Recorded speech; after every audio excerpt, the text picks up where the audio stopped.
Hello, G.I. Joe Fanatics!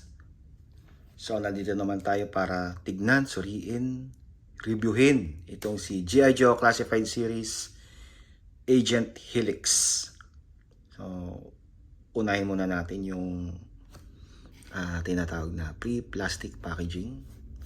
Yan yung artwork niya. Si Agent Helix. Tapos ito yung portrait niya. Tapos ito yung mga gamit niya. So, pagdating dito sa gilid, nasa 104 na siya sa G.I. Joe o sa Classified Series. Yan, ito yung artwork niya sa gilid din. Yan, ito yung pagkabuo ng kanyang artwork. So, maganda rin.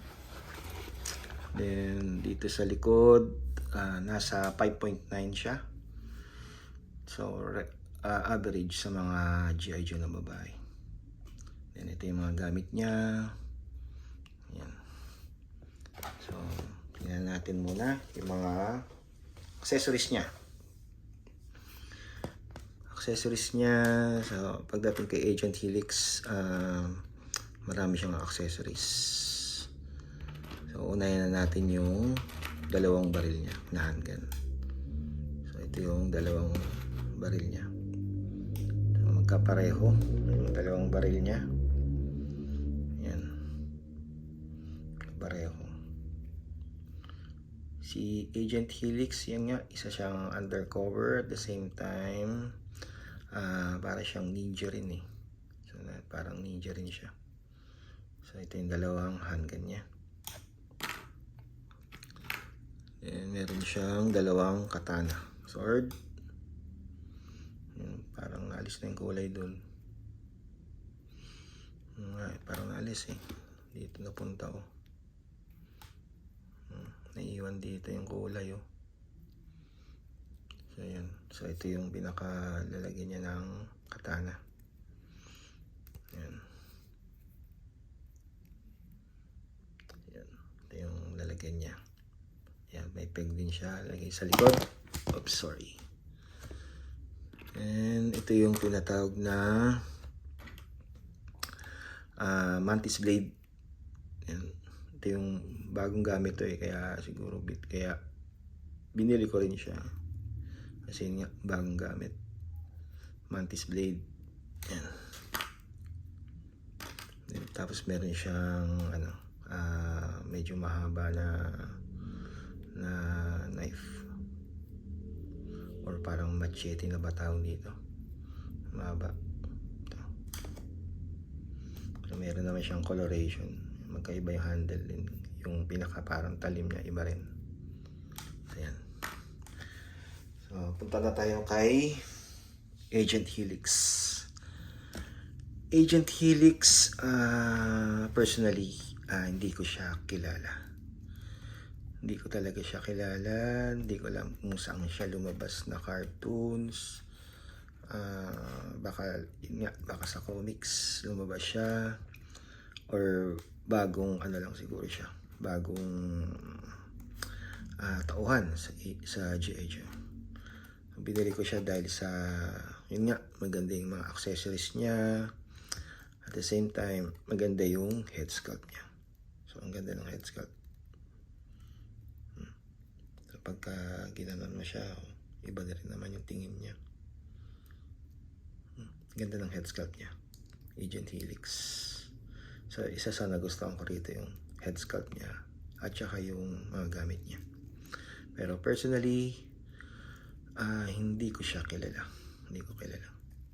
So, pagdating sa articulation, tingin sa baba. So, yun. Tingin sa taas. Yan. Ano rin naman. Tapos, T-pose tayo. T-pose. Yan. Then, ano rin siya. Double elbow. Double elbow na rin siya, oh. Double elbow. Then, yung trigger finger niya, yan, may movement din naman ng kahit konti. Pati sa kabila. Yan. Then, pagdating sa abs crunch, yan, abs crunch niya. Yun nga lang kasi makikita na yung pinaka-peg doon, no? So may abs ka na siya rito. At the same time, meron din dito. Yan. Tapos meron siyang belt dito. Ito yung isa sa pinaka ano eh. Ayoko eh. Magalaw yung belt ba. Kaya siguro lalagyan ko to ng pandikit para hindi na siya gumagalaw. Yan, parang nakaganyan na lang siya. Diba? Then dito, mababa rin siya para taas. Dito yun, nanibagan nga ako dito eh, dahil sa new figure siya, pero pin siya, meron siyang pin, pero ano siya, double knee joint na rin siya, pero yun nga may pin siya, hindi katulad dito, pinless. Yan. Then pagdating dito sa ano niya, sa ankle rocker niya, okay naman. Yan, okay din naman. So hanggang dito lang kasi parang may shin siya rito eh. So tumatama na. Ayan.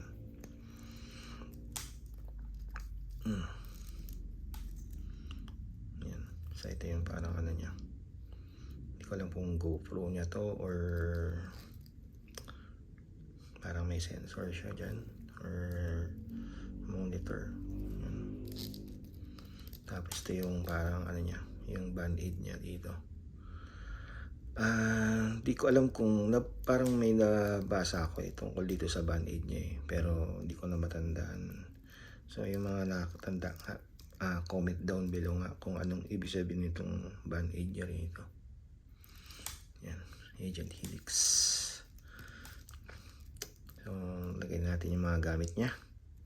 So unahin natin yung dalawang baril niya, dalawang handgun.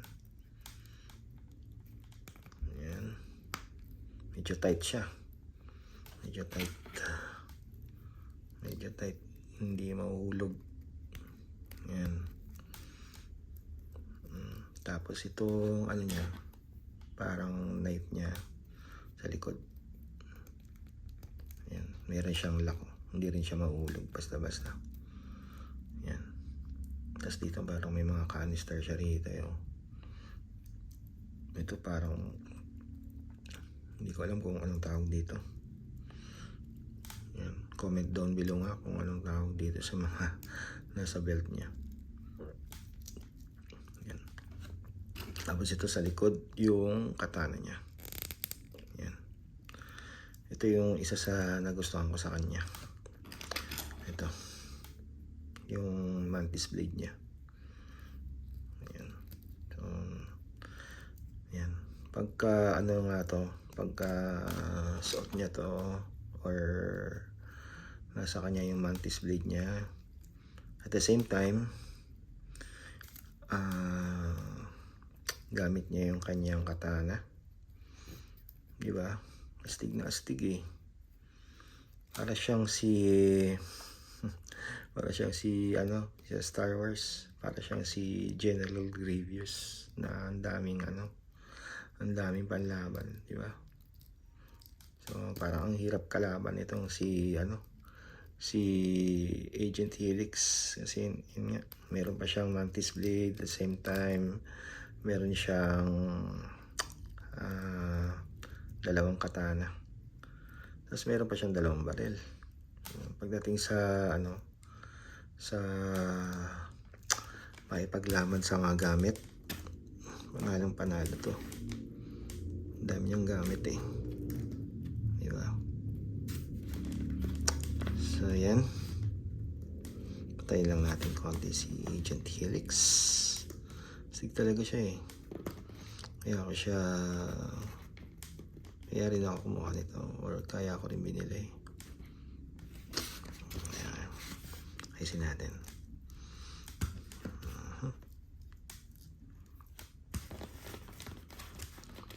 Fighting stance niya. Yan. Ganda naman yung articulation niya. Yan. So yan si Agent Helix. So, maraming salamat uli sa mga nanood, sa mga sumuporta. Yo, Joe.